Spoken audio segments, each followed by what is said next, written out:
احد کی پہاڑی بہت چھوٹی ہے. احد جو لوگ حج پہ گئے جانتے ہیں کہ ایک آدمی پیچھے سے اگر آواز دے دے نا وہ اس کو سنائی دے دیتا ہے. اور پیغمبر بھی فضول میں آواز نہیں دیتے تھے اگر سنائی نہیں دے رہے بلا وجہ آواز دے دیں. اچھا تو میں پہاڑی پہ بھاگ گیا. فلقد رأيتني انظر كأنني اروى.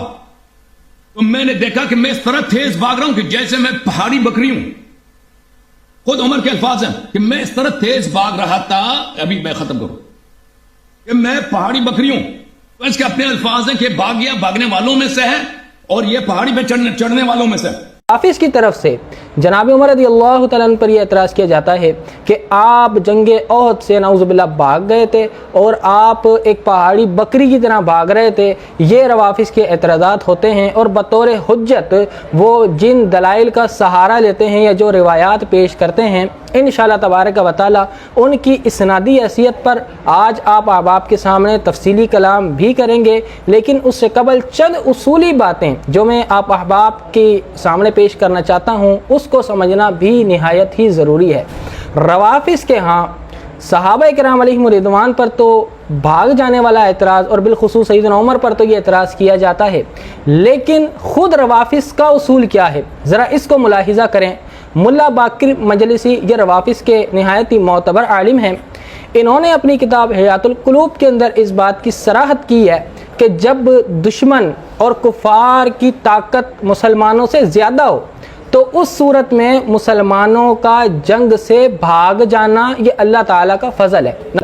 یہ خود روافظ کی تعلیمات ہیں کہ جنگ سے بھاگ جانا جب کفار کی تعداد مسلمانوں سے زیادہ ہو ان کی طاقت مسلمانوں سے زیادہ ہو تو خود ملا باقر مجلسی رافضی یہ بات لکھ رہے ہیں اپنی کتاب میں کہ اس وقت اگر مسلمان جنگ کے میدان سے بھاگ جائیں تو یہ اللہ تعالیٰ کا فضل ہوگا ان کے اوپر. تو یہ تو خود رافضیوں کا اپنا عقیدہ اور اپنا اصول ہے کہ وہ کس منہ سے صحابہ کرام اور بالخصوص سیدنا عمر رضی اللہ تعالیٰ عنہ پر اعتراض کرتے ہیں جن کے نزدیک جنگ سے بھاگ جانا اللہ کا فضل ہو. پھر اس کے بعد ان کے جو 12 امام صاحب ہیں اس کے متعلق یہ اصول کافی میرے پاس موجود ہے رافضیوں کی کلینی کی.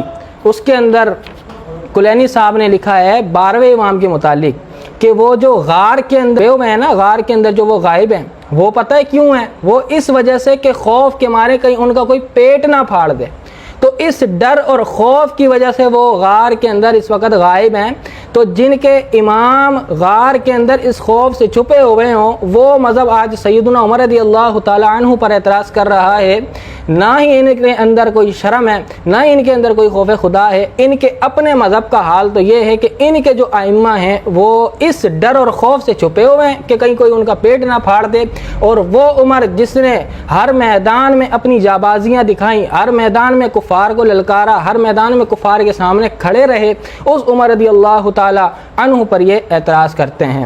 اب بطور اعتراض جو روافظ کی طرف سے دلیل پیش کی جاتی ہے اس کی ذرا اسنادی حیثیت میں آپ کے سامنے پیش کرنا چاہتا ہوں. اس کی سند میں ایک راوی ہے محمد بن یزید ابو ہشام.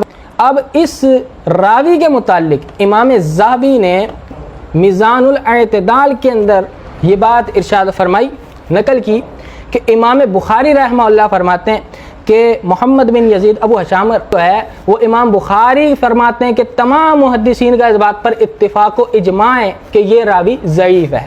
لہذا جس راوی پر تمام اکابرین تمام محدثین کا اجماع ہو کہ اس کی روایت ضعیف ہوتی ہے راوی ضعیف ہے ایسی ضعیف اور بے اصل روایات کو پیش کر کے جناب عمر رضی اللہ تعالیٰ عنہ پر اعتراض نہیں کیا جا سکتا. پھر ابن حجر عسقلانی نے اپنی کتاب تقریب التہذیب کے اندر بھی امام بخاری رحمہ اللہ کا یہ قول نقل کیا ہے. آپ فرماتے ہیں کہ امام بخاری رحمہ اللہ نے فرمایا محدثین اس بات پر متفق ہیں کہ یہ جو راوی ہے محمد بن یزید یہ راوی ضعیف الحدیث ہے, لہذا اس کی جو روایات ہوتی ہیں اس سے نہ ہی استدلال کیا جائے گا نہ ہی اس سے صحابہ کرام علیہم رضوان پر اعتراض کیا جائے گا کہ وہ جنگوں سے بھاگ گئے تھے. پھر حضرت عمر رضی اللہ تعالی عنہ کی جو جانثاری ہے اور آپ کی جو ثابت قدمی ہے وہ صحیح روایات سے اس بات پر صراحت کرتی ہے کہ حضرت عمر رضی اللہ تعالی عنہ میدان احد میں ثابت قدم رہے تھے اور میدان احد کے اندر حضرت عمر رضی اللہ تعالی عنہ نے اپنی شجاعت کے جلوے وہ سب کو دکھائے تھے, بلکہ سرکار نبی کریم علیہ الصلوۃ والسلام کے آپ ساتھ تھے. یہ صحیح بخاری ہے. صحیح بخاری کے اندر امام بخاری رحمہ اللہ نے اس روایت کو نقل کیا ہے کہ جب بعض لوگ منتشر ہوئے تھے میدان احد میں، اس وقت نبی کریم علیہ الصلوۃ والسلام کے ساتھ جو صحابہ تھے ان میں حضرت عمر رضی اللہ تعالیٰ عنہ نبی کریم علیہ الصلوۃ والسلام کے ساتھ ثابت قدم تھے، اور جو ابو سفیان اس وقت تک ایمان نہیں لائے تھے، جب انہوں نے آ کر کچھ گفتگو کی تو اس کا جواب بھی حضرت عمر رضی اللہ تعالیٰ عنہ نے دیا تھا۔ اگر معاذ اللہ راوزیوں کے اس اعتراض کو لے لیا جائے کہ حضرت عمر رضی اللہ تعالیٰ عنہ نعوذ باللہ فرار ہو گئے تھے، تو پھر یہاں جناب ابو سفیان جو اس وقت تک ایمان نہیں لائے تھے ان کو یہ جواب کون دے رہا ہے؟ حضرت عمر رضی اللہ تعالیٰ عنہ دے رہے ہیں، کہ صحیح بخاری میں امام بخاری رحمہ اللہ نے اس روایت کو نقل کیا۔ پھر اسی طریقے سے طبقات ابن سعد کے اندر بھی امام ابن سعد رحمہ اللہ نے اسی روایت کو نقل کیا جو بخاری کی میں نے آپ کے سامنے اختصار کے ساتھ مفہوماً پیش کی ہے۔ پھر یہ تاریخ ابن کثیر ہے، امام ابن کثیر رحمۃ اللہ تعالیٰ علیہ کی، اس کے اندر بھی امام ابن کثیر رحمہ اللہ نے اس بات کی صراحت کی ہے کہ نبی کریم علیہ الصلوۃ والسلام کے ساتھ جو صحابہ ثابت قدم تھے احد کے دن، ان کے اندر حضرت ابو بکر اور حضرت عمر رضی اللہ تعالیٰ عنہ شامل تھے، جو حضور نبی کریم علیہ الصلوۃ والسلام کے ساتھ ثابت قدم رہے صحابہ کرام۔ ان میں جناب عمر رضی اللہ تعالیٰ عنہ اور حضرت